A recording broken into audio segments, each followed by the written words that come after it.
Bismillahirrahmanirrahim. Assalamualaikum warahmatullahi wabarakatuh. Bapak-bapak, ibu-ibu, mas-mas, mbak-mbak, khususnya adik-adikku sekalian yang dirahmati Allah dimanapun Anda berada. Kembali di IIB Channel bersama saya, IIB Wijayanto. Kali ini kita akan membahas tema ketenangan yang kamu rasakan ketika mantan adalah jodohmu, walaupun sekarang dia sedang berpaling ya. Jadi saat perpisahan itu terjadi, orang sedih itu wajar. Ia panik mungkin ya, karena membayangkan mantan bersanding di pelaminan bersama orang lain, membayangkan mantan dilamar oleh orang lain, membayangkan mantan foto prewedding bersama orang lain, membayangkan mantan disentuh orang lain, dan seterusnya, dan seterusnya. Jadi panik itu adalah sesuatu yang wajar ya. Dan itu manusiawi sekali ya. Karena yang namanya manusia ya kadang-kadang membayangkan kesana kemari. Tetapi satu hal ya, bahwa ketika mantan ini adalah jodoh kita, mungkin paniknya paling lama 2 minggu. Ya, selesai itu ya kita tenang kembali. Ya, pikiran kita segera jernih lagi. Kenapa demikian? Karena hati kita tidak terpengaruh oleh pikiran-pikiran kita. Ya, jadi yang panik itu pikiran kita, tetapi hati kita tidak. Hati kita tenang dan oke-oke saja, baik-baik saja. Hati kita meyakini bahwa dia tidak akan kemana-mana, dia tidak akan pergi lama, dan dia tidak akan disentuh oleh siapapun juga. Hati kita meyakini bahwa mantan akan kembali sebagai jodoh kita. Hati kita tenang-tenang saja, maka secara otomatis pikiran kita juga tenang, bisa berpikir jernih lagi. Ya, nah, maka itulah yang kemudian kita rasakan ya.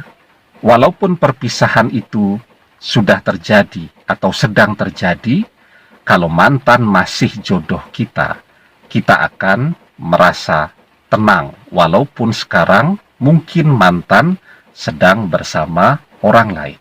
Nah, karena itu sesungguhnya banyak pertanyaan kita muncul, apakah mantan masih bisa berjodoh dengan kita lagi atau tidak? Sesungguhnya hati kita yang paling tahu jawabannya.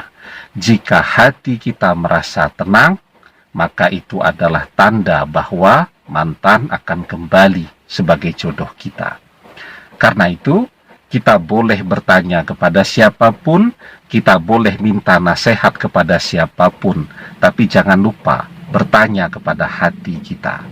Maka di dalam sebuah hadis kita diajarkan, istafti qalbaka wastafti nafsaka salasa marratin albirru matsma'anat ilaihin nafs wal ismu mahaka fin nafsi wa taraddada fi sadri wa in aftakan nas wa aftauka.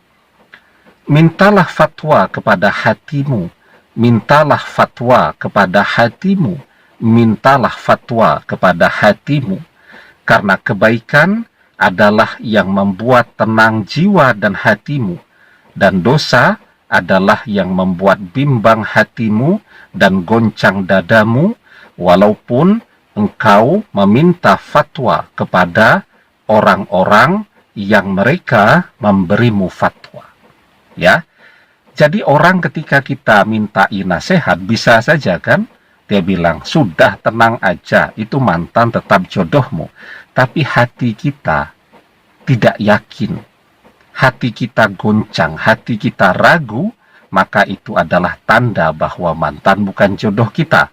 Walaupun semua orang yang kita tanya akan menjawab, mantan akan kembali kepada kita, tunggu waktunya saja. Ya, nah, ketika kita bertanya kepada semua orang bilang sudah mantan bukan jodohmu, berbesar hati sajalah, dia sudah milik orang lain, ya. Belajar melupakan dia, masih banyak orang lain lagi, dan seterusnya. Semua orang bilang gitu. Tetapi hati kita yakin, tenang, ya. Dia akan tetap kembali. Maka itu adalah tanda bahwa mantan adalah jodoh yang akan kembali kepada kita. Nah, maka di dalam hadis tadi kita bahkan sampai diminta untuk bertanya kepada hati kita sampai 3 kali. Ya, bertanya kepada hati, minta fatwa kepada hati, minta fatwa kepada hati. Karena itu ketika kita merasakan ketenangan, maka itu adalah tanda bahwa mantan tidak akan kemana-mana. Ya, jadi kalau kemudian kita mau bertanya kepada siapa saja apakah mantan ini jodoh kita atau tidak, boleh. Setiap orang bisa punya pendapatnya masing-masing. Tapi jangan lupa, pertama-tama tanyakan dulu kepada hati kita. Karena hati kita yang paling tahu jawabannya. Demikian, semoga bermanfaat. Wallahu a'lam bissawab, billahi taufiq wal hidayah. Assalamualaikum warahmatullahi wabarakatuh.